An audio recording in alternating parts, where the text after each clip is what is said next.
Welcome to the Quillette podcast. I'm your host, Jonathan Kay, a senior editor at Quillette. Quillette is where free thought lives. We are an independent grassroots platform for heterodox ideas and fearless commentary. If you'd like to support the podcast, you can do so by going to quillette.com and becoming a paid subscriber. This subscription will also give you access to all our articles and early access to Quillette social events. Welcome to the Quillette podcast. I'm Jonathan Kay, back from a week-long vacation in Hollywood, Florida, and ready to start off our spring podcast season with a true podcasting heavyweight, the one and only Sam Harris. If you're a fan of this podcast, you probably also listen to Sam's popular Making Sense podcast, or at least have friends who talk incessantly about it. You might also have read some of his books, too, like The End of Faith, Letter to a Christian Nation, Lying, Free Will, and Waking Up, a guide to spirituality without religion. As you'll guess from the name of that last book title, which is also the name of his popular meditation app, by the way, Harris is a committed atheist, and gained notice years ago, and notoriety as well, as an especially fearless critic of militant Islam.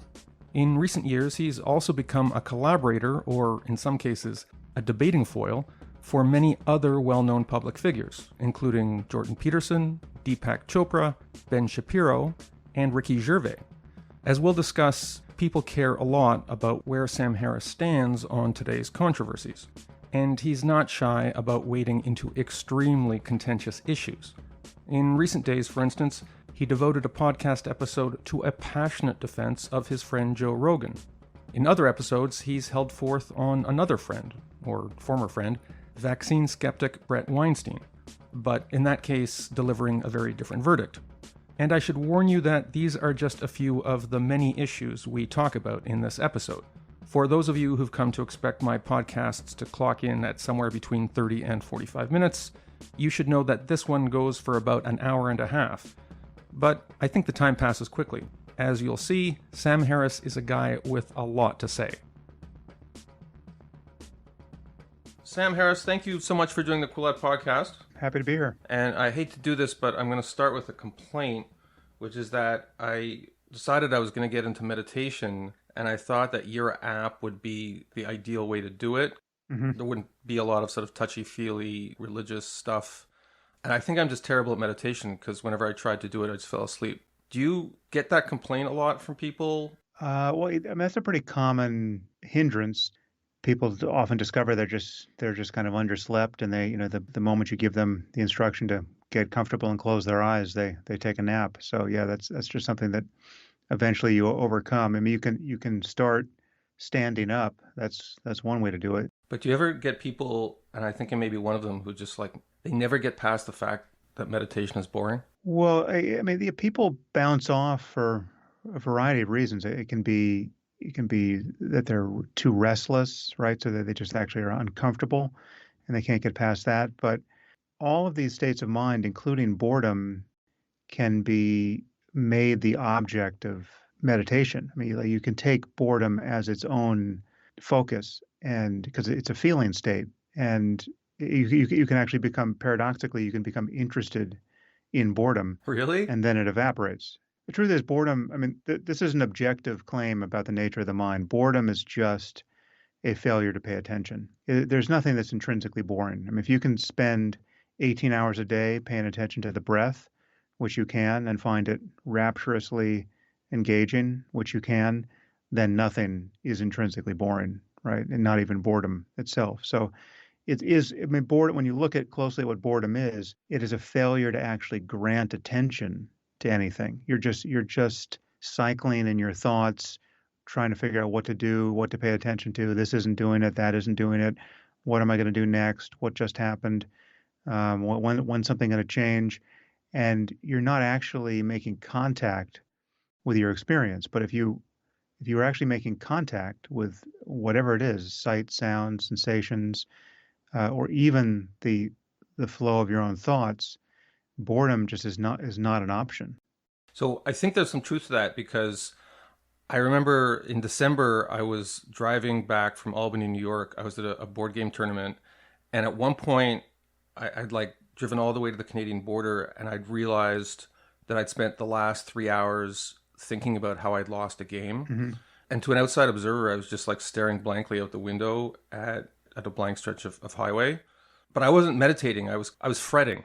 More importantly, you had just come from a board game tournament. I mean, if anything proves that boredom is an artifice, look at the fact that board games can be interesting. I mean, there you have created, in terms of sensory experience, something out of quite literally nothing. No, but it's representational. When I play a military themed game, Mm, there is a kind of narrative that's coming to life. right. But the whole idea of meditating, because I know I have this friend who meditates 2 hours a day, and to me that's a superpower. Like I couldn't do it for 5 minutes a day. Do you know when you watch the Olympics and you see a guy do like 5 flips on a snowboard? Mm. To me, that's the equivalent of watching somebody meditate 2 hours a day. Yeah, well, you think that, but you do many things for that amount of time, which are not especially interesting, right? But that your attention, your experience is not one of overwhelming boredom while doing those things. I mean, you manage to locate attention and keep it on something, whether it's a mediocre film or a book or just tasks, errands you're running, and it's just not. The question is, what is keeping any one of those experiences, including the simplest of all experience of just looking at a cloud pass by overhead or feeling the sensation of breathing, what's keeping any one of those experiences from being something like a peak experience? I mean, something like a flow experience where you're no longer waiting for any aspect of life to improve. And the answer to that is, and there is an answer to this, is an objective answer. This is not my answer just for me. This is an answer for you if you would only discover it. The answer is at the level of how you're paying attention. The normal case is for people to wait around for something in the world to demand their Yes, attention I do that all the time. I do that constantly. such that they recognize that there's no, they're helplessly granting attention to it because it's an emergency or it's a sexual opportunity or it's something that is on the list of things that of course you're going to effortlessly grant 100% of your being to this moment, right? Because this is the stuff in life that your mind can't wander from. Although even there, if you pay attention, you'll see how much your mind can wander from even the most thrilling or otherwise captivating experience. But people grant responsibility to the world as a gating function for their peak experiences, whereas the peakness of any experience really is at the level of your attention. Because if you drop 100 micrograms of acid. Which you did, according to your bio, you did that when you were at Oh, sure. Stanford. Yeah. I've done that. I've done that in and out of Stanford. Yes. Again, that's just the pharmacological proof that the beatific vision is not out there in the world. It's at the level of what your mind is doing right now. I mean, there's a psychotic side of the coin here, because if you're seeing the beatific vision everywhere, and it's the kind of thing that you can't communicate, the reasonableness of to anyone else, well, then you're crazy, right? Or then you're transiently crazy because you're on a psychedelic. But what meditation allows you to do is just see and understand the mechanics of this, such that you can, when you're feeling bored or restless or otherwise mediocre, you can just learn to kind of dial up the amplitude of your attention and discover that that's always the necessary piece, right? I mean, there really is nothing else that is determining the quality of your life more importantly than that. I mean, leaving aside, significant injuries or illness, or I mean, even there, meditation provides a certain kind of antidote to ordinary suffering. But, leaving that aside, when you just look at what it's like to be you through all your ordinary moments, and how those moments don't tend to become the best moments in life, right? And the best moments come at only rarely, and only seem to be correlated with extraordinary experiences out in the world. The peak moment on the vacation that you spent a fortune on and waited 6 months to take, etc. But even there, people discover that they're often just subtly looking over the shoulder of the present moment at what's coming next, and they're lost in thinking about the thing that they thought was going to be so great, right? So there's kind of a mirage-like quality even to most peak experiences. But again, it's always at the level of being able to grant 100% of your attention to the thing that's before you. And people are just deeply habituated to not being able to do that. I mean, more so now than ever with the smartphone in our pocket that is constantly fragmenting our attention. What you describe as an impediment to even starting meditation is very common, but you have to recognize that it's something you want to get over because it's with you all the time. I mean, it is the thing that's keeping you on the hamster wheel of seeking novelty again and again, and actually not fully connecting to the thing you sought, right? I mean, that's this mirage-like quality to satisfying desire is something to notice. I mean, you're just even getting what you want isn't usually good enough, right? Or it's not good enough for long. I mean, it really the hedonic cash value of anything that you have sought really degrades surprisingly quickly. And The pursuit of novelty, ironically, leads to the commodification of the object of your desire, right? Whether it's sex addiction or gluttony. mm, Instead of novelty, you get this crushing sameness, which I guess is the opposite of everything you're describing. yeah, I mean, you're just left with the stress and dissatisfaction of the search itself, right? And I mean, so you're spending so much time seeking and very little time actually at rest.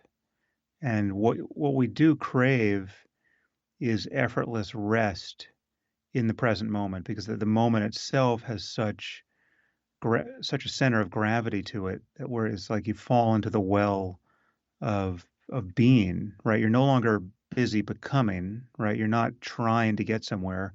You're not you're not spending a lot of your cycle time trying to figure out how to improve the present. No, the present is suddenly enough. It's suddenly exactly what you were hoping for, right? So such that you no longer even remember what you're hoping for, and you're certainly not hoping for anything next.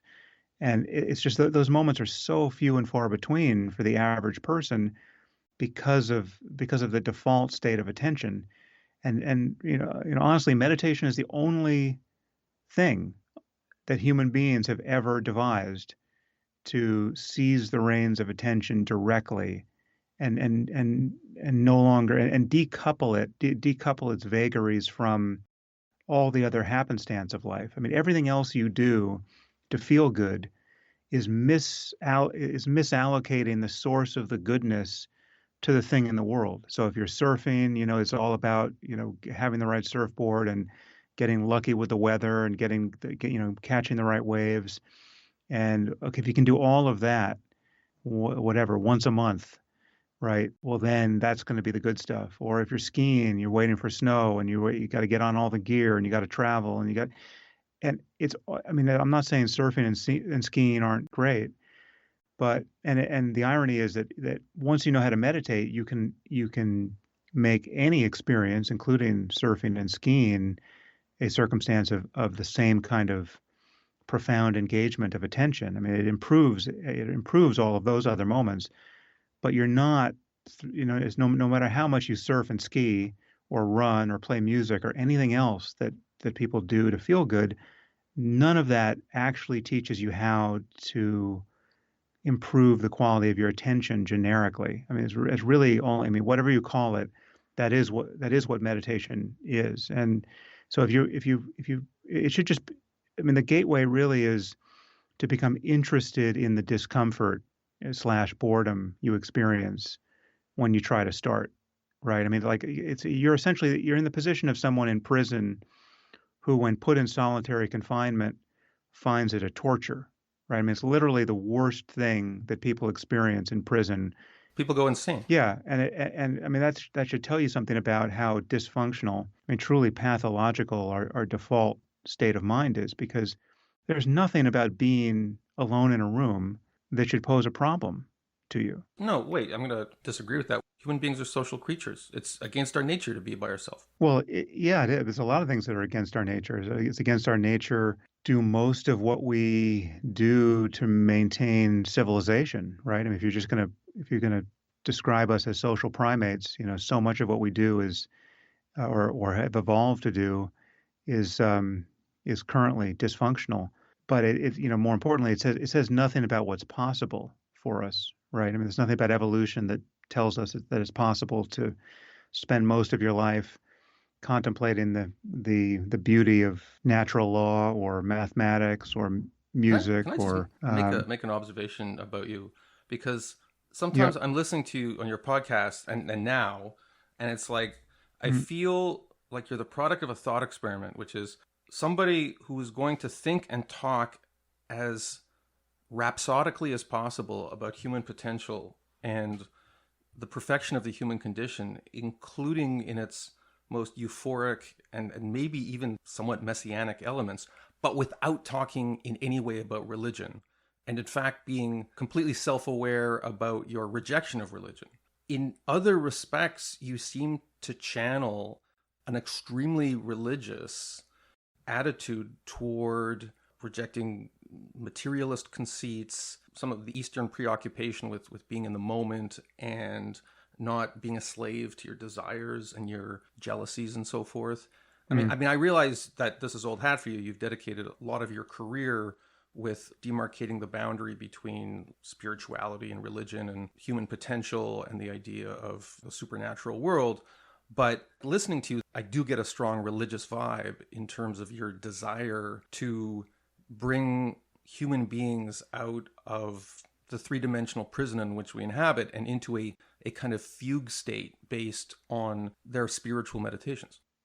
well, yeah. I mean, there is certainly something about my project that is purpose toward reclaiming or saving the baby in the bathwater of religion. Right? So I mean, I do view all of our mainstream religions as perversions of an ancient opportunity to discover something truly universal about the nature of human well-being and human suffering, right? So it's all from my point of view, it's all about the question of why do we suffer and how can we live truly fulfilling lives, and the answers to that question, um, personally, haven't changed all that much in thousands of years. I mean, this is why so much of what's in our contemplative slash philosophical slash religious literature is still so serviceable. I mean, there's still so much wisdom in these ancient texts, and you can feel like you're when you read the Stoics or when you read Christian contemplatives or Buddhist contemplatives or Indian yogis who wrote even thousands of years ago, um, you can feel like you're in a comparatively modern conversation with a human consciousness that is totally recognizable to you, and by virtue of when it was appearing in history, did not obviously did not encounter any of our modern challenges and distractions.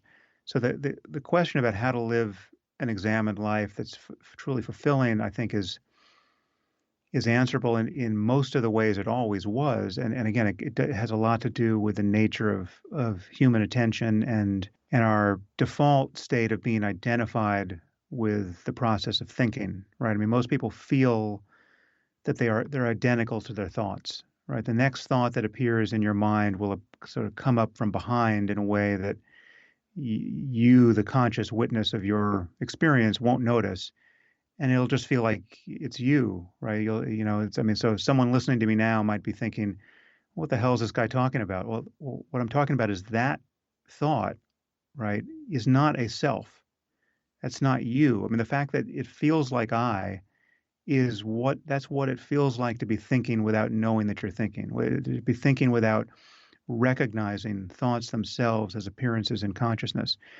And what happens when you're able to recognize thought as a process is that the doorway to real, spiritual experience, for lack of a better word, or contemplative experience, or religious experience, properly construed, that swings open, right? I mean, that is, that explains a character like Jesus and the effect he had on people when he was, to some degree, speaking perennial wisdom, perhaps to some degree confabulating within the context of an Iron Age worldview, but gathering people to him, talking about how to, on the most basic level, how to transcend ordinary human suffering. There's a prophetic quality, and maybe it's unavoidable in this age. I'm friends with Jordan Peterson here in Toronto, and he also, I mean, intellectually, he's also always been focused on the question of suffering and the question of evil.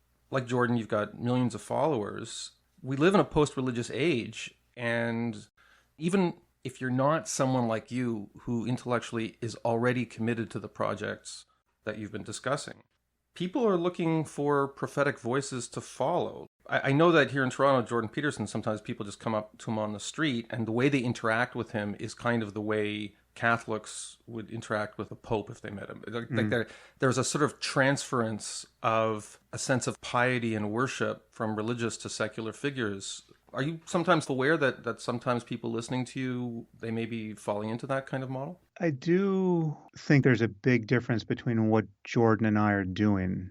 I mean, I like Jordan a lot, and we agree about a lot. But where we disagree is on this terrain around what is necessary to believe to get the whole spiritual project off the ground, right? And my view is that you need believe nearly nothing at all, or next to nothing. I mean, really, the only belief you need to take on board is really has the shape of a kind of scientific hypothesis that certain things are worth paying attention to, right? So, I mean, for instance, look how this conversation started. I suggested to you that you could become interested in the nature of boredom, I'm still not convinced of that. I find boredom meta boring. right? Or you could become interested in the source of your own discomfort or in the nature of psychological suffering. I mean, if you were locked in a room by yourself with no books or media or anything to distract you, and you're just alone with your thoughts, right? Now that if that quickly became intolerable to you, as it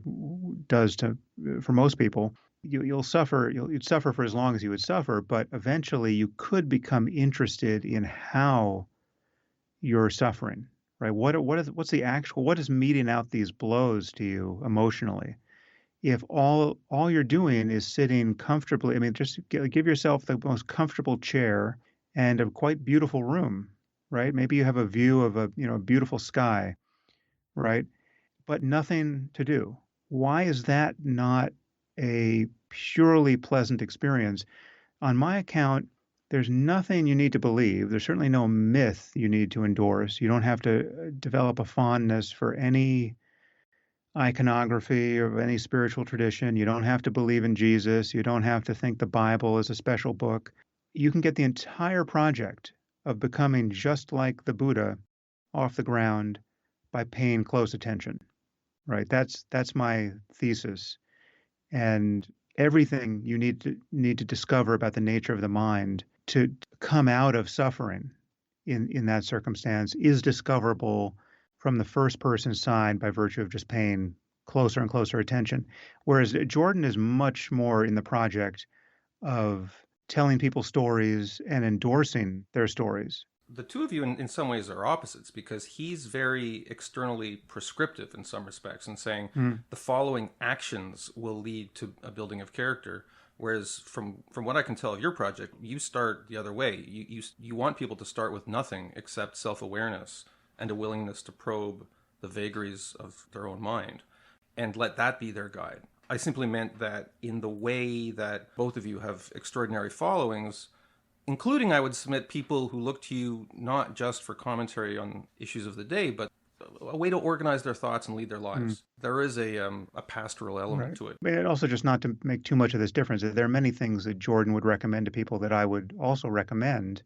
I've written a book on the ethics of lying. Well, we should talk about that because I heard your episode with Ricky Gervais about that, and I found it fascinating. Yeah, so I mean, so I have recommendations like that. Don't lie because it massively complicates your life and your relationships, and is really the engine that is going to produce a lot of chaos for you.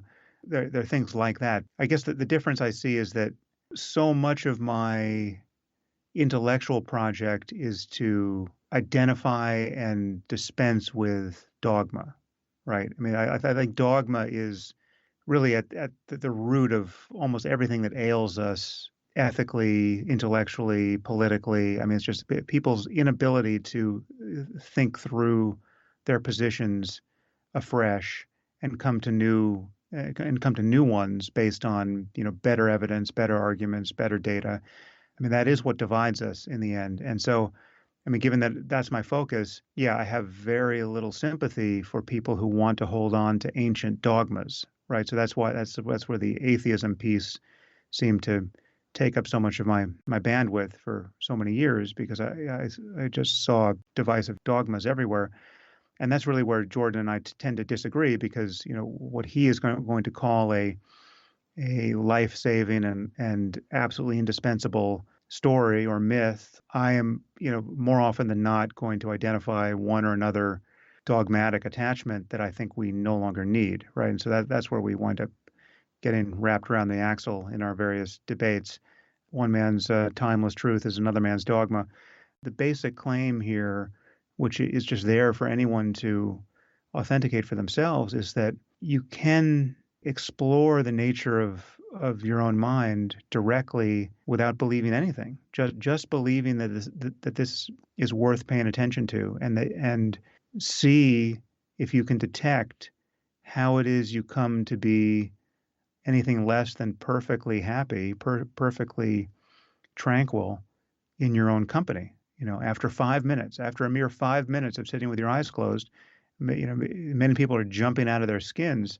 That should be, or at least could be, interesting. And it's at that point where your curiosity can be repaid by, genuine breakthroughs into the nature of your own mind. There was a book a couple of years ago, 10% Happier. Dan Harris, yeah. Yeah. Yeah. And so I liked it for a couple of reasons. First of all, he promised me 10% happier. Like, you're promising me like 100% happier. I don't trust you. He promised me 10% happier, which seemed reasonable. I liked the fact that he was a media guy. In fact, like, he had some kind of quasi meltdown on air, which is what led him to meditation and mindfulness. But what I really liked is he told this story about how he was completely skeptical of meditation, like in the same way I was, like his same sort of dismissive wise ass attitude. But then he started doing it, and he just broke down in tears and had some kind of cataclysmic emotional experience. And as soon as I read that, I was like, okay, that's interesting, because you got to tear something down before you rebuild it, right? Well, I mean, take a look at the book again. You'll see the part where he says that I'm the one who convinced him to go on his first meditation retreat. Okay. I think he called himself a Jubu. Is that right? A Jewish That's Buddhist? possible. Yeah. That didn't originate with him, but that's many people notice that some of the first American Buddhists, or a disproportionate number of the first American Buddhists, were Jewish, and many esteemed Buddhist teachers are Jewish. Yeah. So anyway, Dan's a friend, and that's a fantastic book, and it's a book I actually recommend to people often before I would even recommend my own book on the topic, Waking Up, because for the very reasons you cite, because Dan came to this so skeptically, right? He did not, he wasn't a wild-eyed hippie, or somebody who had taken psychedelics first and then and therefore knew that it was possible to have a fundamentally different experience of consciousness. And so he kind of was dragged kicking and screaming to the practice. And so the book is great for people who consider themselves hard-headed skeptics, who don't want any of the outward embarrassing affectations, beads and all the stuff. The robes and the vegetarian stuff, saffron. So it's a great book, and Dan's great. So though what's interesting is that for like a year after I recommended that book to everybody who was having a hard time in life, I was like, read this book and it'll make you feel better. But I never actually did anything from the book. Like, I just recommended it to other people. Yeah, well, and a few people actually said it changed their life. Dan went on his first retreat, and a silent meditation retreat is often the necessary crucible for people to be forced long enough and hard enough into the present moment so that they actually have something like a breakthrough, and then they recognize, okay, this is what meditation is. It's a kind of detox. It's Because when he was at this retreat, there was a sensory deprivation aspect to it, right? If he had distractions, he never would have got to that moment of self-discovery. Yeah, and that's all too common. I mean, I would say psychedelics are also the other door here for people where if you've taken LSD or psilocybin or alternately MDMA, which is not technically a psychedelic, but can certainly open the mind to the positive end of the continuum of experience.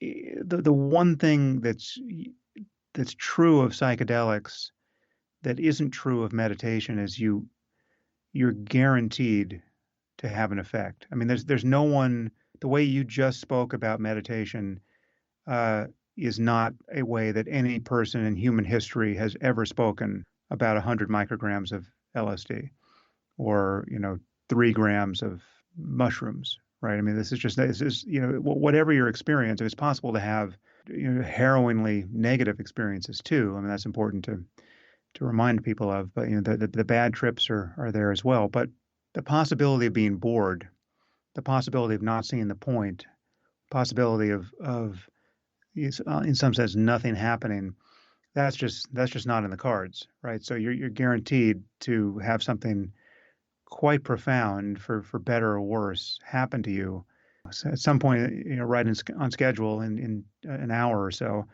if you take any of these drugs. And so it's for that reason that they've, historically in the last 75 years or so, been such a reliable gateway for people to discover the path of meditation, because it's the thing that proved to hard-headed skeptics that, okay, wait a minute, whatever I believe to be true about the human mind or the possibilities of living a good life, I just was shown that consciousness is not what it has always seemed to be. I mean, the spectrum is quite wider. The brain contains multitudes. It's a proof of concept.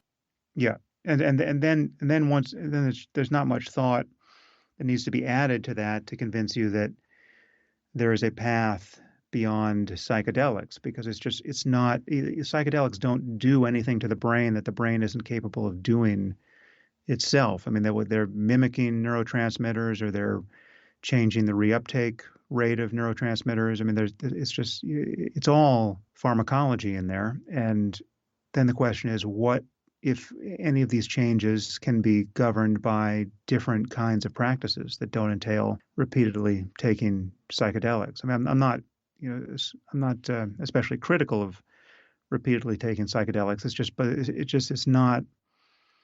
It's not the same endeavor ultimately as meditation, because it gives you the quite erroneous sense that freedom comes from stringing lots of peak experiences together, right? That it's a matter of getting high again and again and again.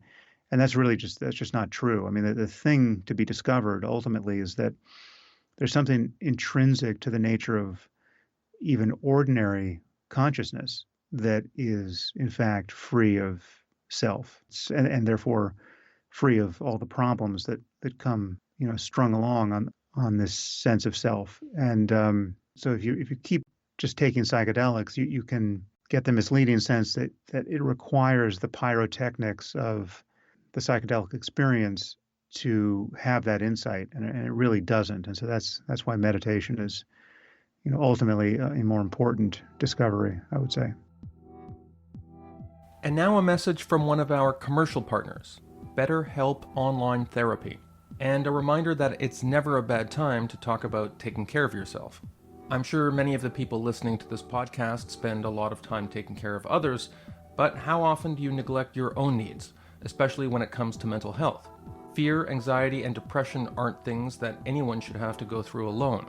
And I speak from experience when I say that it helps to have a therapist to talk to when things get difficult. For those looking for a convenient option, BetterHelp is online therapy that offers video, phone, and even live chat sessions with your therapist. And you don't have to see anyone on camera if you don't want to.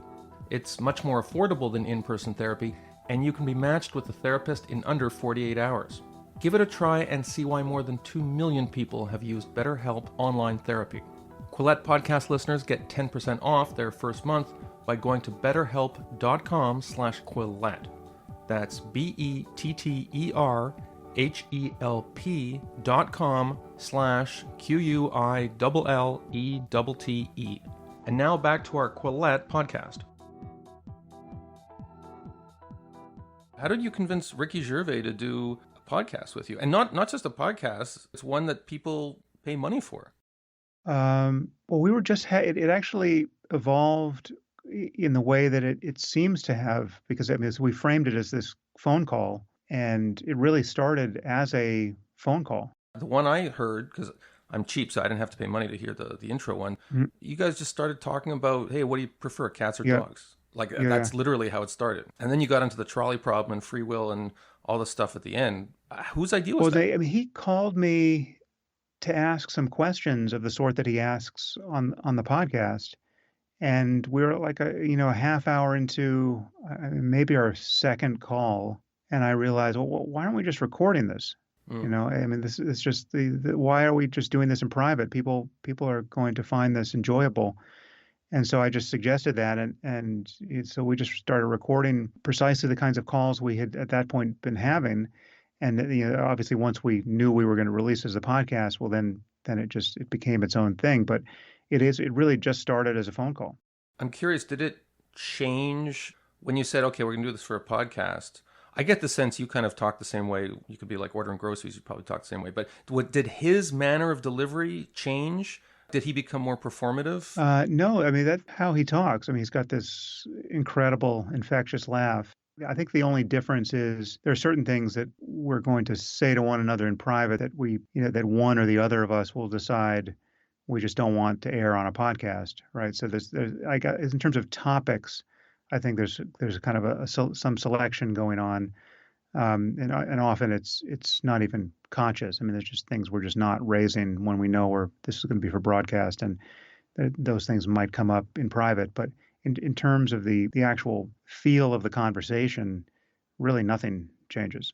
So you got into an extended conversation in the episode I listened to about lying and about when it's okay to lie. I know you're very anti-lying, like even for the most part, white lying. You kind of carved out a few exceptions there, like when there's a power imbalance or when it's for self-preservation. Those seem to be the two big categories you carved out. Well, just to be clear, that I wouldn't say generically, not a power imbalance in general, but just something that truly puts it on the continuum of violence, right? I mean, if you're in some kind of self-defense scenario where it's like, okay, the person I'm dealing with now is an enemy of some kind, and I have to figure out whether I'm going to punch them in the face or lie.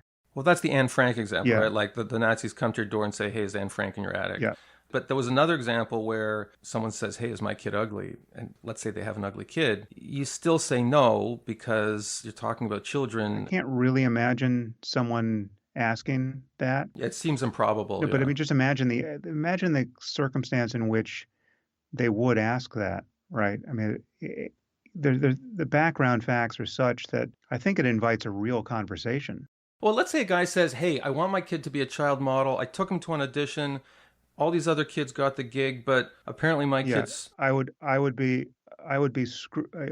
likely be scrupulously honest in that situation. I mean, I would just say, listen, you're wasting your time. Your kid does not look like the kids you see in the baby food commercial, right? I mean, it's just not what your kid looks like. You just have to think about what you would want to know if you were in this person's shoes. I mean, that was the principle you kept going back. Yeah. I mean, do you want to waste your time pointlessly? Is that really what do you want friends who will think you're wasting your time pointlessly but not tell you, right? I mean, is that the kind of friends you want? Yeah. Well, the one that hit home, the example is where you've got the guy who thinks he's an actor or a great writer, and he's been banging away at it for a couple of years, and he says, here, read my novel. And I think you gave an example a real life example where someone did that and it wasn't good, and you were very honest with them. I actually know there's somebody else in my life who was in exactly that same situation. And in journalism, by the way, you're in that situation all the time. And I don't think I've ever been that brutally honest. I should point out, I've been on the receiving end of that, and it's been incredibly important. I mean, I was writing something, when I had dropped out of school and was just kind of writing on my own for years. I was writing something that in that form was definitely unpublishable, right? And I just didn't know that. What was it? Now I'm curious. Would have been some nonfiction book on the philosophy of mind, and I was Okay. just reading lots of analytic philosophy and also studying meditation and reading about neuroscience. Although this is before before I went and got a PhD in neuroscience, but I had dropped out of college between my what would have been my before what would have been my junior year, and I started writing and was literally years into a project which I was showing to a few friends, and many friends gave me nothing but praise as feedback.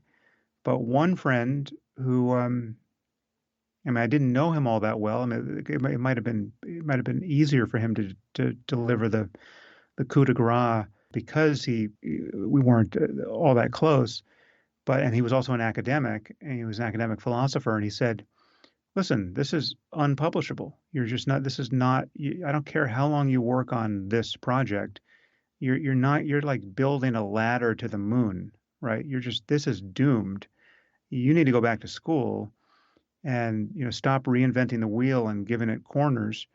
Um, you need to put yourself in dialogue with other smart people because you're functioning like the fucking Unabomber right now, right? That's You're in pretty harsh. intellectual isolation, Wow. and this is a complete failure, right? I'm not, this isn't verbatim, but this was the nature of the message he gave me, and he was right, right? And none of my friends told me the truth. I mean, many of my friends probably didn't have access to that truth, right? I mean, they weren't academics, they weren't philosophers. Maybe they were just impressed by what I had written, and that's as far as it went. But it really took someone to deliver the bad news to me to kind of shake me out of my self-absorption and frustration. I mean, I was somebody who at that point was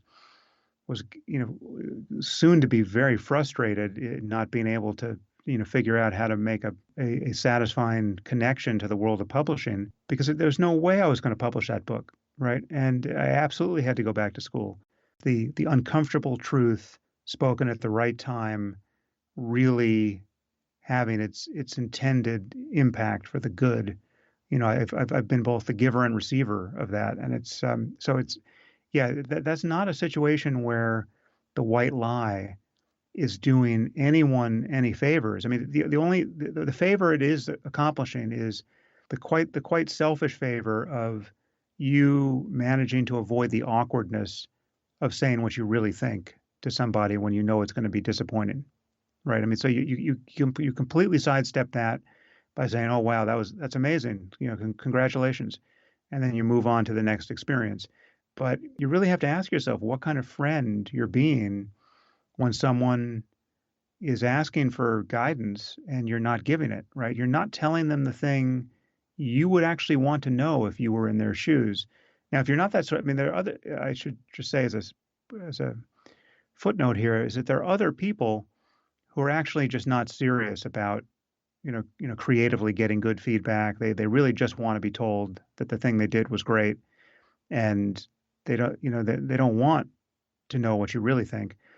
Well, the truth is you don't actually want to be talking to those people about their stuff, right? Like in my view, you want to train those people not to ask you your opinion in the future, right? Like this is just not the like who are these that's a childish attitude to have toward any serious endeavor. If you're asking for feedback but you don't really want it, right?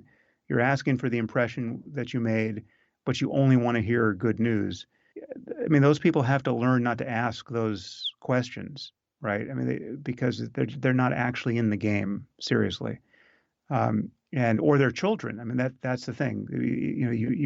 You're meeting adults who have not grown past the stage of childhood, and so then the question is, do you treat them like children, or do you make it clear to them that you're not going to do that?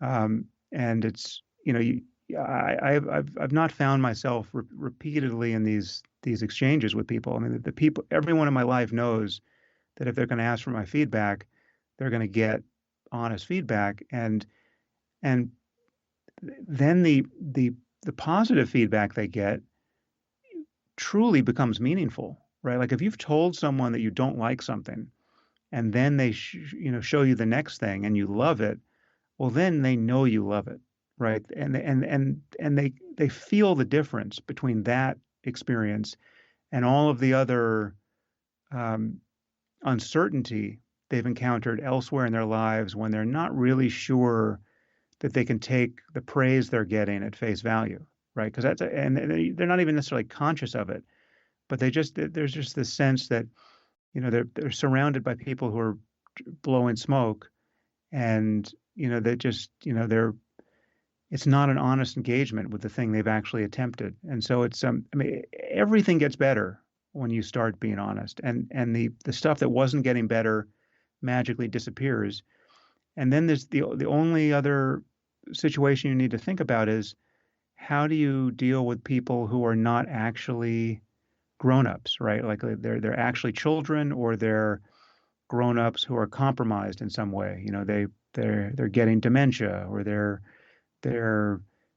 so in extremis in their suffering. They're suffering some kind of clinical depression, say, and they can't be they have to be treated, or it seems plausible that they have to be treated with something like the paternalism or maternalism you would extend toward a child, right? Like they're not in their right mind in some sense, and you need to walk on eggshells with them. And there, I mean, I think you have to judge that on a case by case basis, but just be aware that that's what you're doing there, right? That's a special circumstance. That's not the ordinary adult relationship with a friend or stranger that where you can default to honesty. So yeah, that's a long tirade I just gave you on this, but I mean, as far as the single decision a person can make in life that clarifies uh, almost everything else and closes the door to the most egregious forms of unnecessary suffering in relationship and in one's career and in business, deciding not to lie is just the master decision.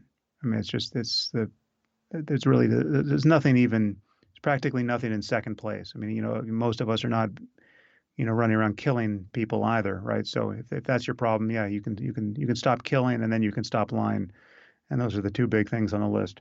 Well, you talk about how some people are not adults; they're childlike, or they're Mm. literally children. But I was listening to some of your podcasts. You said, "Well, I never lie to my kids either. Yeah. I lie to my kids all the time." Well, what do you lie about? I mean, can you give me an example? By the way, like they think my podcast is boring. They don't listen to it, so I can speak freely. Like if they suck at sports, like tennis, or I mean, they're just miserable as tennis players. When it was a going concern, I thought, well, maybe they'll develop a forehand. I was like, oh yeah, good. Oh, you almost hit that ball, not bad. But in my mind, I'm like, this is awful. I didn't know a human being could be so bad at Well, no, sports. but encouraging someone is not lying. I mean, when you say you almost hit that, or good shot, or you're. But that's a kind of lie also, because it's like this sort of manufactured wordplay Mm. where I'm sticking to like sort of legalistic sense to just recitation of facts, but recited in an upbeat tone, which becomes its own kind of Well, no, dishonesty.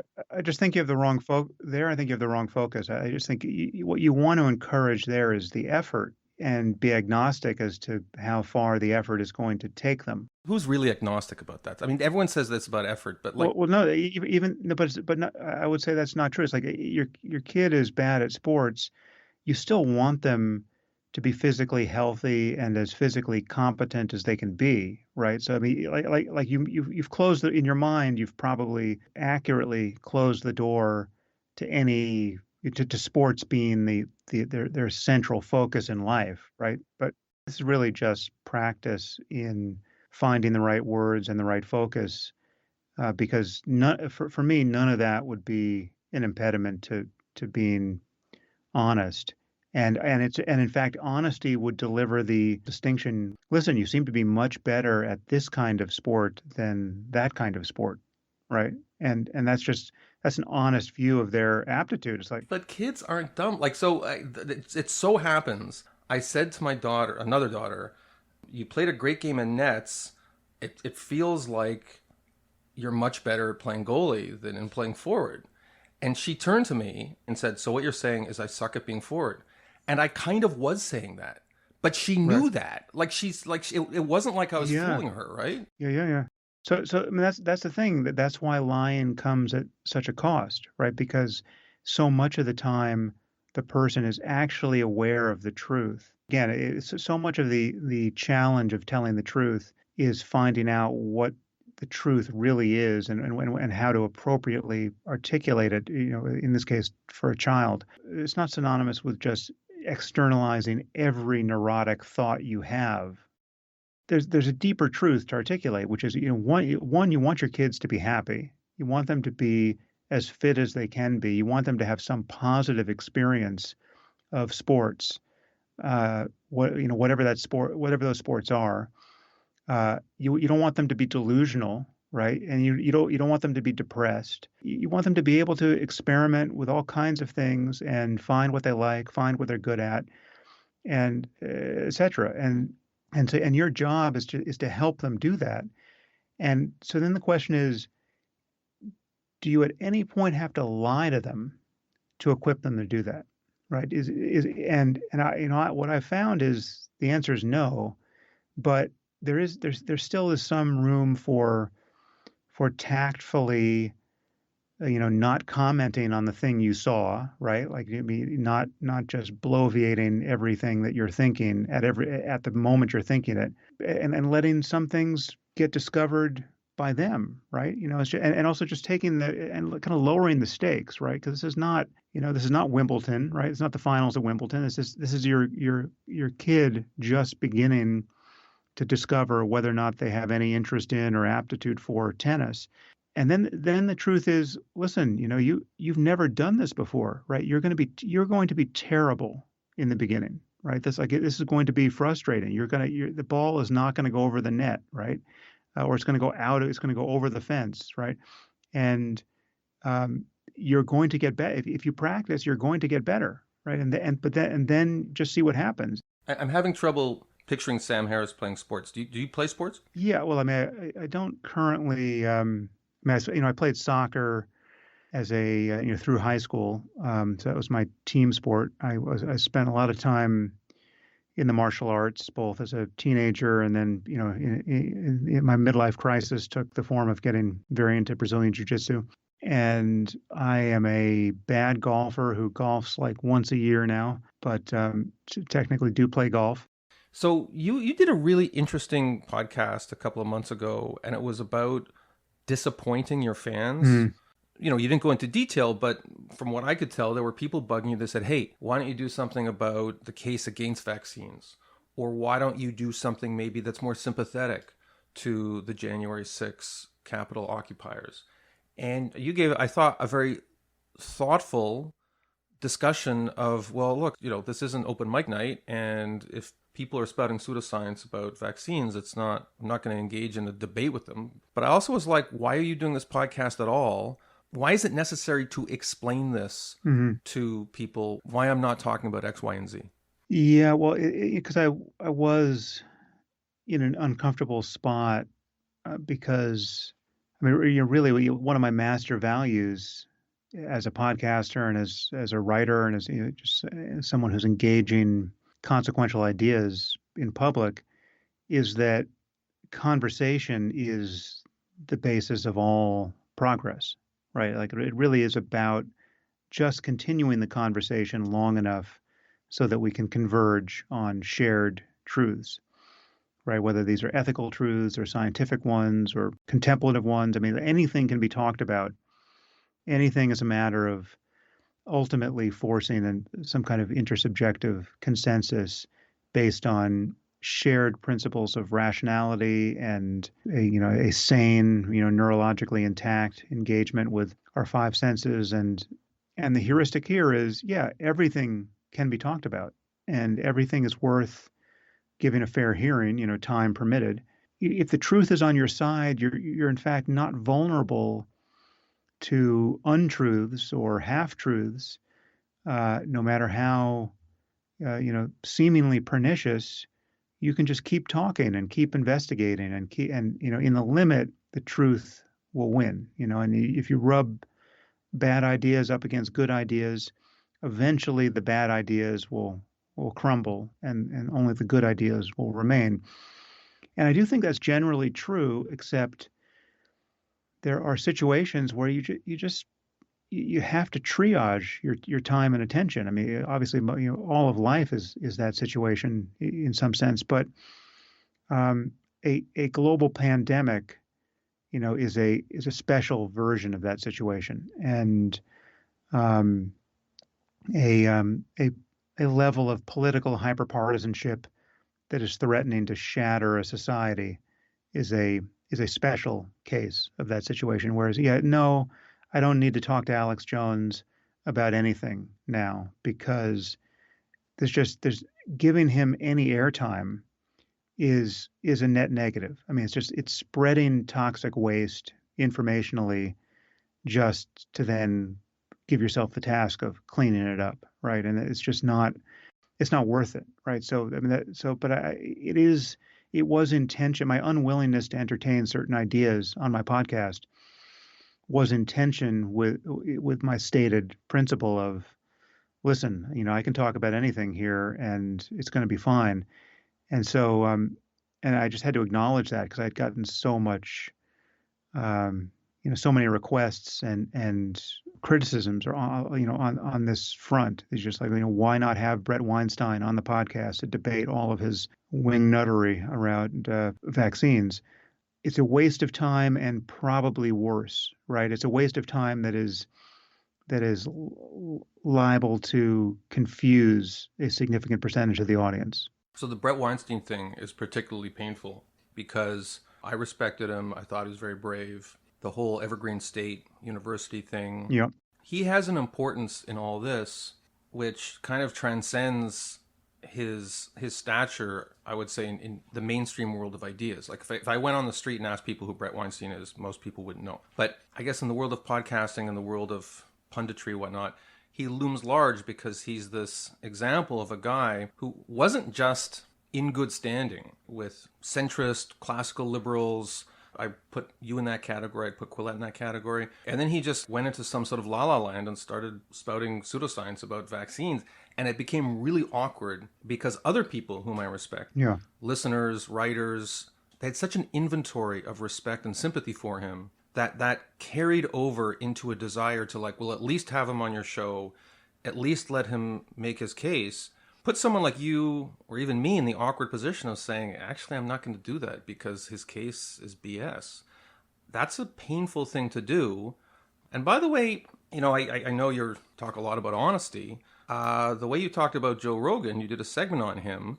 Personal commitments make a difference in the way we talk about people. We're not truth-telling machines when we talk about other human beings, people who we know and formally have dealt with. This must be a kind of painful area for you because I know that telling the truth and being very objective is very important, but everyone has personal commitments. It's definitely confusing ethically. I mean, and it's not something that I have a worked out position on. I don't actually know what should swing the balance here, whether it's being exhaustively honest in detailing one's concerns about what a person is doing, or having some personal loyalty to that person who is a friend or a colleague.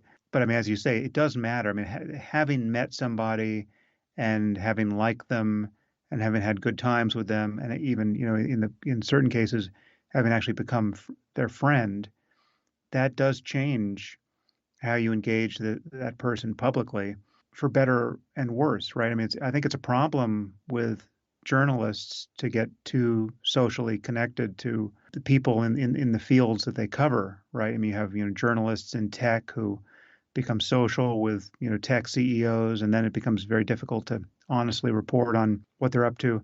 Yeah, I actually don't know how to navigate it, in any kind of first principles way. You just sort of have to take each case as they come. From a purely consequentialist, life-saving point of view, the most ethical thing to do is call bullshit on someone, even if it's your friend, and say, this person is spreading misinformation about vaccines and COVID. To the extent this person's influential, people are going to die. I don't care that he and I had a good time together 5 years ago. Like, this has got to stop. There are even cases of in someone's timeline, this is someone who dies of COVID. They're pushing Brett's podcast on the topic, as one of their last acts on Earth. We don't know for certain that that was the thing that made them into an anti-vaxxer. Right.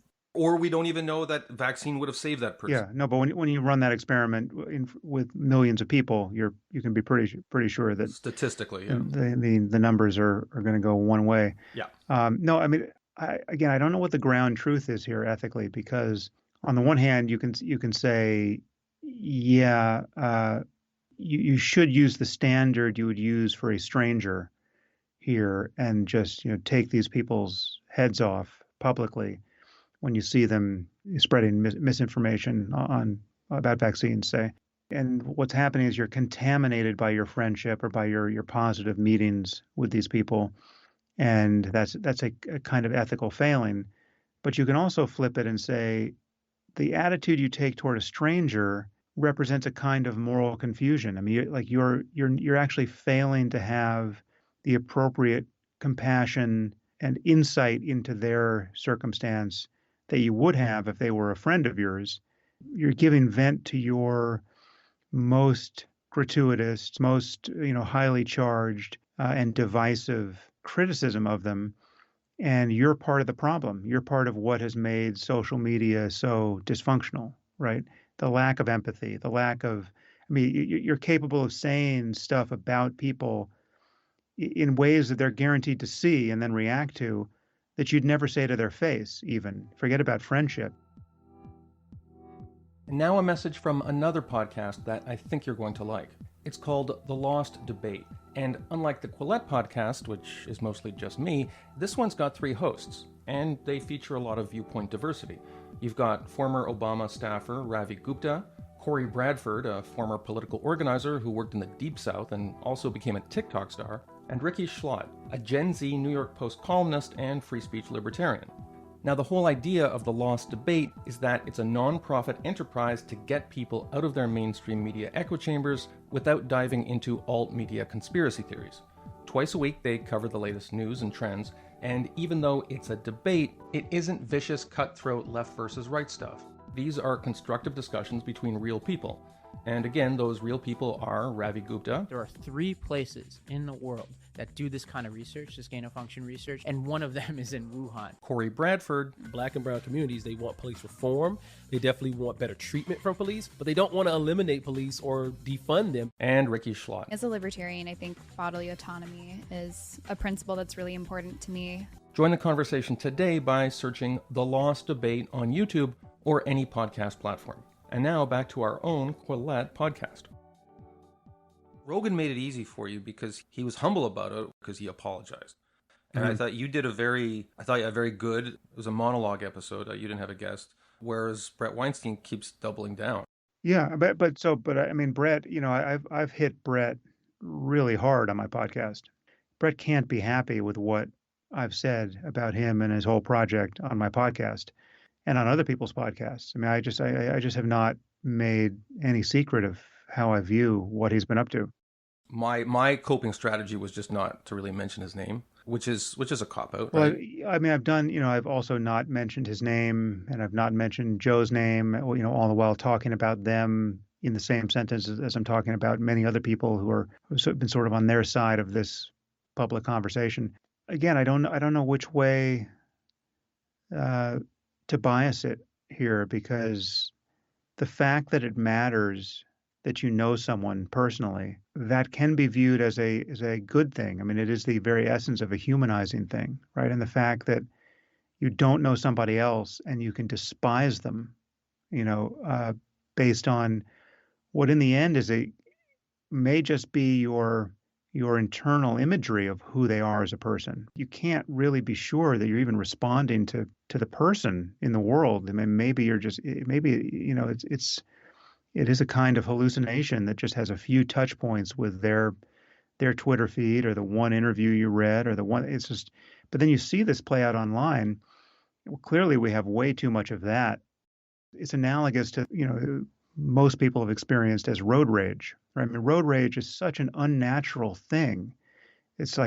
People who would be terrified to ever get in a fight, ever, right?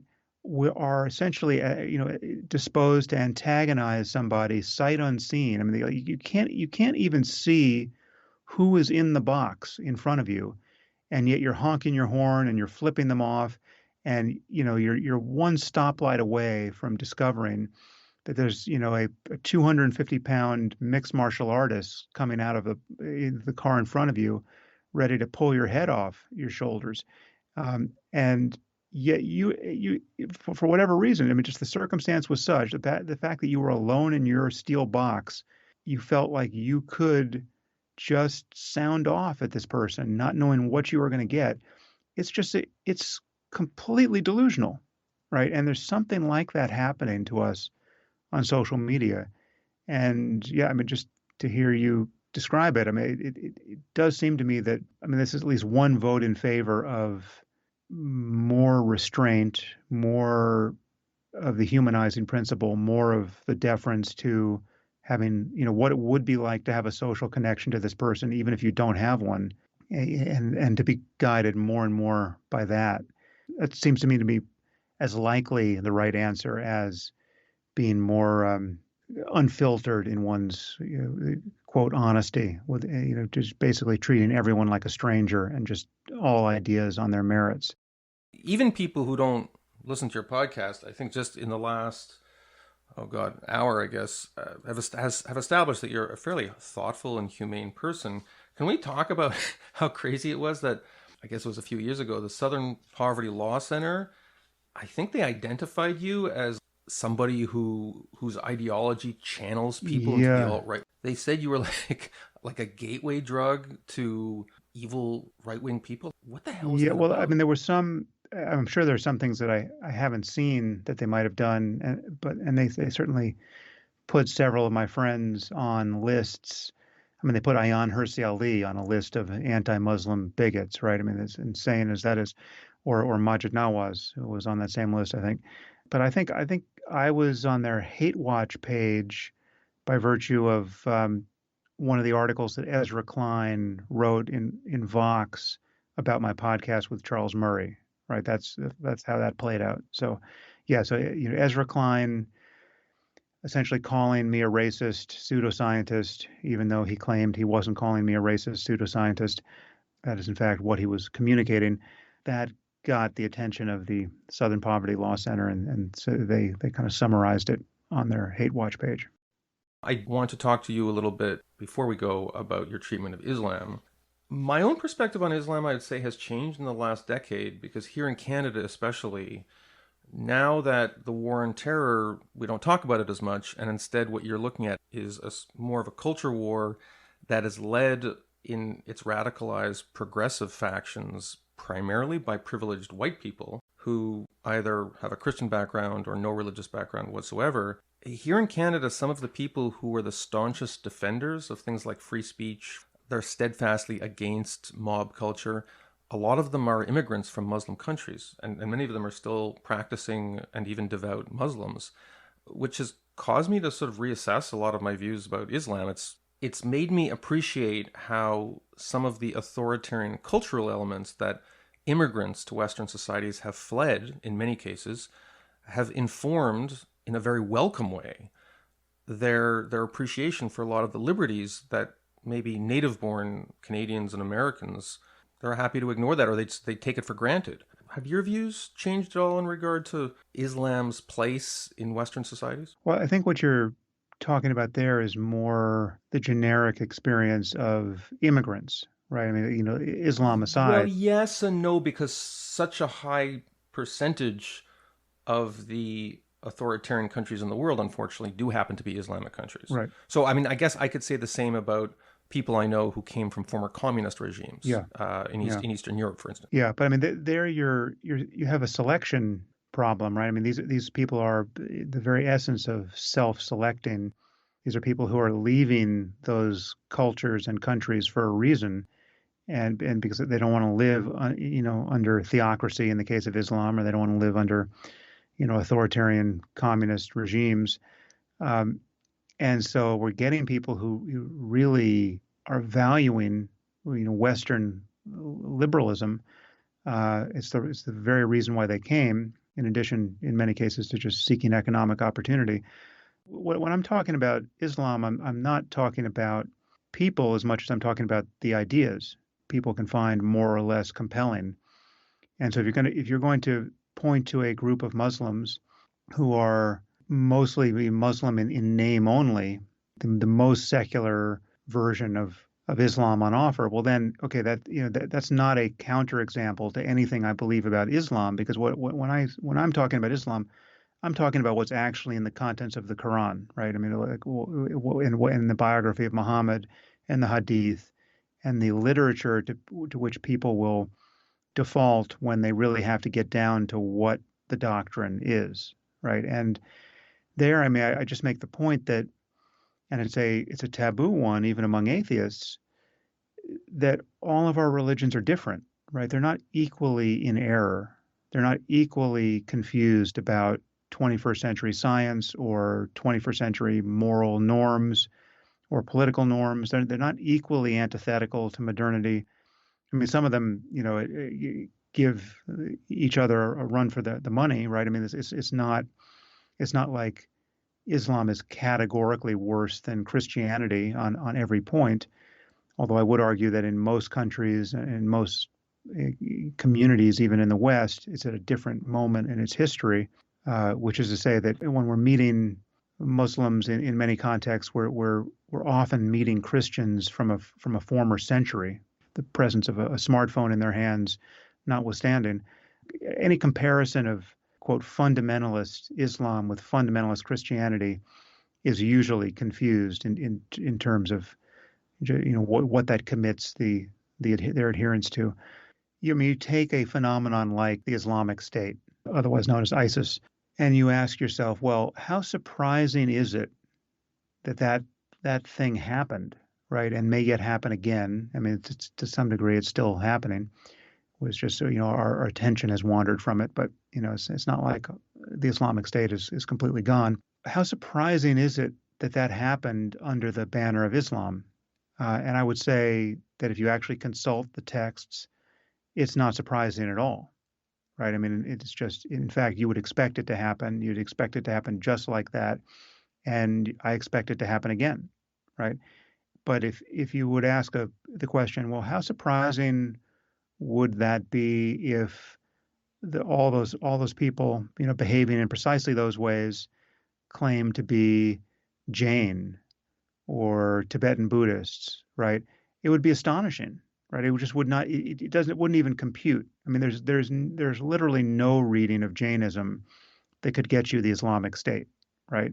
So it's just these differences matter, and yeah, I mean, just like everyone else, my attention has wandered from the problem of Islamic theocracy because it's just not currently salient, right? I mean, the Islamic State has been largely bombed into submission, but the moment we start having major acts of Islamic terrorism in the capitals of Europe again, or in the U.S., it's going to it's going to be very easy to understand the logic of it. We'll know exactly why people are doing what they're doing. We'll know what their real beliefs are. We'll know that they really do think they're going to get into paradise.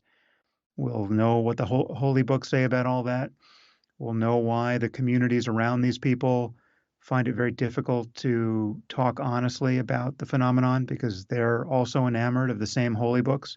It's a problem we are not going to outgrow until we outgrow our slavish respect for these books. Just to be fair, as we're having this conversation, war is raging in Ukraine, and last time I checked, I think the Orthodox Church in Russia gave its blessing to Vladimir Putin's campaign in Ukraine. So, of course, I mean, but that's my point. It's just not. It's at a different moment in its history. It could easily. I mean, there are places where Christianity is every bit as crazy as it was in Europe in the 14th century. I mean, if you go to sub-Saharan Africa and talk to the Christians, right? You can meet Christians who are hunting witches. I mean, literally hunting witches. Well, the Lord's Resistance Army in Uganda was some kind of weird Oh, offshoot of yeah. Christianity. Yeah, that was amazing. I'm going to ask you one more question, then I'm going to let you go because I've had you for a long time. Completely different gear. You have written that based on your understanding of neuroscience, free will is something of a farce, and in fact, our brains are basically biomechanical puppets. Do you still believe that? Yeah, I mean, what I believe about free will is what most dispassionate scientists and philosophers believe about it in their more lucid I moments. believe it too, but I Um, don't want to believe it, which is why I don't like talking about it. So it's kind of depressing that you talk about it because it's nice to believe that we have free will. well, no, but I mean, what I additionally believe, I mean, I believe one extra thing. The common belief is that we experience free will. We, in some sense, know we have it as a matter of experience, but it's impossible to make this experience square with what we understand to be true about the nature of physical causality, right? I mean, there's just no account of physics or biochemistry or genetics or anything else. There's no cut at what we are as biological information processing systems that makes sense of this internal experience we have of being the true upstream authors of our thoughts and intentions and subsequent actions. You didn't make yourself. You didn't pick your parents. You didn't make your genes. You didn't create the brain that in its present state is going to be the proximate cause of everything you think and do. You just didn't do any of that, right? You didn't create the environment that did so much of that in concert with your genetics, right? You didn't pick you didn't pick the language you learned first. I mean, just nothing. You were in control of absolutely nothing. And yet everything that happened to you and the neural substrate upon which it happened determines the next thing you do, right? So there are many philosophers and scientists who try not to absorb the implications of that, and they call themselves compatibilists. I've debated my friend Dan Dennett and people on that topic. But I mean, I do view that as all an elaborate dodge of the plain fact that in you, which is witnessing your experience, is not the source of all of the unconscious events that are producing every aspect of your experience, including your voluntary behaviors and your most deliberate choices. The one thing I add to this picture, which is novel, is that I don't think we have an experience of free will in the first place. There's actually nothing to be mystified about. There's nothing to be surprised about in this account because, on my account, your experience of the present moment is totally compatible with free will being an illusion. In fact, I mean, my line from my book, Free Will, is that the illusion of free will is an illusion. I mean, there is no illusion of free will. It's not like there's a powerful experience of free will and it turns out not to be so. If you actually pay close attention, and this is, once again, where meditation can come in handy, it can actually cause you to have an experience that is in closer register with what you have every reason to believe is true scientifically of your brain. If you pay close attention, you'll see that you have no idea what you're going to think next, right? The thought itself simply arises. You have no idea what you're going to intend to do next.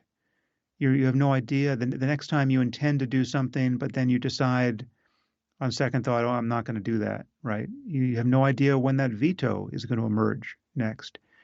If I ask you to think of a famous person, there's just going to be a few names and faces percolating on the margins of consciousness, and then one will promote itself to be the one you actually think about. But at no point did you pick any of those famous people, right? You couldn't have thought about the ones you don't know, right? I mean, you're not free to think about people whose names and faces you don't know. And of all the, of the 1,000 you do know, you can't account for why you didn't think of Sylvester Stallone, right? I mean, you perfectly know who Sylvester Stallone is. You, quote, could have thought of him. But in fact, given the state your brain was in, you couldn't have thought of him. I mean, you could no more have thought of him than you could have suddenly started speaking in Chinese if you don't speak Chinese, right? I mean, it's like it was simply not in the cards, neurologically speaking. Where's the freedom in that? The experience of being a mind, the experience of thinking and intending and therefore doing, the experience of desiring things. You didn't pick your desires. And if you change your desires, you didn't pick that moment where you suddenly thought differently about them and began to, work against them, right? You didn't, if you're going to make an effort, you didn't pick the fact that you could only make effort to that degree and in that way and that kind in precisely that way in that moment. How do you explain the fact that you didn't make 10% more of an effort? How do you explain the fact that you made twice as much effort than you did yesterday? None of this is a circumstance of freedom. Absolutely none of it. And as a matter of experience, this is true. And yet, once you have this experience, you experience total freedom from this being a problem. There's nothing depressing about this. In fact, it is the experience you want. That you don't want the control you think you want.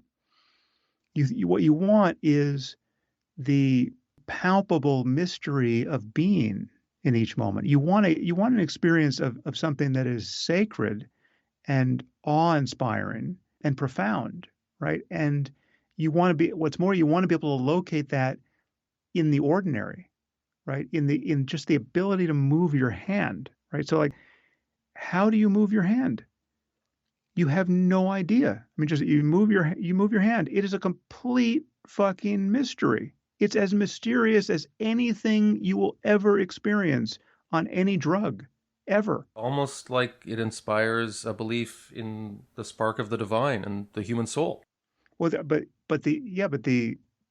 spark can be directly experienced in every moment of consciousness. It just to call it divine is to add a layer of kind of propositions, and metaphysics on top of it that is just, intellectually unwarranted and just unnecessary. It certainly doesn't improve the experience, right? I mean, there's the experience of awe and wonder and the brightness of consciousness, right?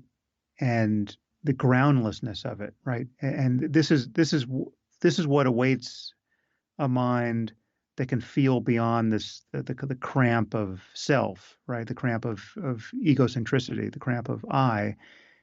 And this is the basis for the contemplative life and mysticism and spirituality and ultimately religion, right? I mean, it's like the people who fall into this well come out talking about, often talking within the constraints of their pre-scientific worldview. If you go back, a few centuries, you have people who have no notion of even the possibility of running a scientific experiment or anything else that gives us the kind of intellectual content we have now with a rational worldview. But even in the modern context, people who have this experience often look for traditional religious language in order to give voice to it, but it doesn't need religious language. And this is where I part company with somebody like Deepak Chopra or even Jordan Peterson, right? It's like this is where we don't get to be religious provincialists even when we're on acid or even when we've had a breakthrough in meditation or had some epiphany forced on us, and we recognize that we're not separate from the cosmos, right? That experience of non-separation is, yes, it's every bit as important as religious people have always said it is, but it doesn't demonstrate the truth of any religious dogmatism, right? It doesn't, if you're a Christian and you have this experience of boundless awareness and, you even add unconditional love on top of that, right? So you have this absolute, you're just bowled over by your love for all sentient beings. And you feel better than you've ever felt in life, and you feel so much better that you don't even feel yourself in the middle of it, right? If you have that experience and you're a Christian, you're going to tend to interpret it as data in favor of your Christianity. That is a move that is actually not open to you, right? That is complete bullshit. And we know it because Hindus have the same experiences, and Muslims have the same experiences, and atheists like me have the same experiences. So we know, if we know anything, we know that the only accurate description of the logic of this kind of experience, and the only way to fit it into a modern worldview, is to forget our religious sectarianism, right? We have to find a language that references just universal truths about the nature of the human mind, right? And so to be hostage to any one of these traditions is to be an ignoramus, right? And divisively so, right? You don't get to say that this most important experience in your life, the thing that, without which you would find your life to be meaningless, you don't get to say that is Christian or Jewish or Muslim, because it isn't. It manifestly isn't, right? And centuries ago, people could be forgiven for not seeing the bankruptcy of their provincialism and sectarianism, but in the year 2022, we really can't be. That's where I'm on a different page than many people who would value these same experiences, because many people want to move from these experiences and say, okay, it's all true, right? All these religions are true. They're all kind of separate paths up the same mountain. We know that's not true, because so much of what's in these religions have nothing to do with this project and are profoundly distracting, right? There's nothing about this that requires that you hate homosexuals, right? And in fact, if you're going to spend a lot of your time hating homosexuals, you are powerfully distracted by something that is no good for you or anyone else, right? That's the problem. It's like we have the baby in the bathwater really has to be saved, but it really has to be lifted out of that bathwater, and very few people are up for that project. I mean, most people, the moment they get a taste of something spiritual, they want to link it to the so-called truths that they heard at mother's knee, in one or another religious tradition. And yeah, I'm not at all hopeful that our world can survive another century of moral balkanization. I don't see how it ends well if our core identities are some subset of humanity in the end. Tribalism in general seems increasingly dysfunctional, but tribalism that takes as its object things that even transcend this life, right? The tribalism that gives you some rationale by which you would, celebrate your own death, martyr yourself, or celebrate the deaths of your children even. I mean, that is the most dysfunctional and dangerous piece of software human beings ever have running on their brains. And most people are running it in some form, or at least running enough of it so as to not be able to find a place to stand with which to really criticize the beliefs of people who are running it in earnest. And so I just think we have to be uncompromising on that front intellectually. So this podcast is almost over. The only thing left is for me to say goodbye to Sam Harris. But that doesn't mean you can't keep listening to Quillette podcasts, because there's a new Quillette podcast brand called 27 Rouge, hosted by my younger Australian-based Quillette colleague, Scott Newman. I realize that's an artsy name for a podcast. It sounds more like the name of a Montreal hipster bar, but when you check out his first podcast, he will explain what the name means. Trigger alert, it's a little bit morbid, but an interesting concept. You can find 27 Rouge, that's R-O-U-G-E, wherever you download your podcasts. And Scott's first guest is a good one. Rolling Stone editor and Useful Idiots podcaster Matt Taibbi. That's 27 Rouge with Scott Newman. And now back to what's left of the Quillette podcast. Sam Harris is a neuroscientist, philosopher, New York Times bestselling author, host of the Making Sense podcast, and creator of the Waking Up app, which I briefly had on my phone. 5 minutes, all 5 minutes of it, yeah. Thank you so much for being on the podcast. Sure, pleasure, Jonathan. Quillette.com and becoming a paid subscriber. This subscription will also give you access to all our articles and early access to Quillette social events.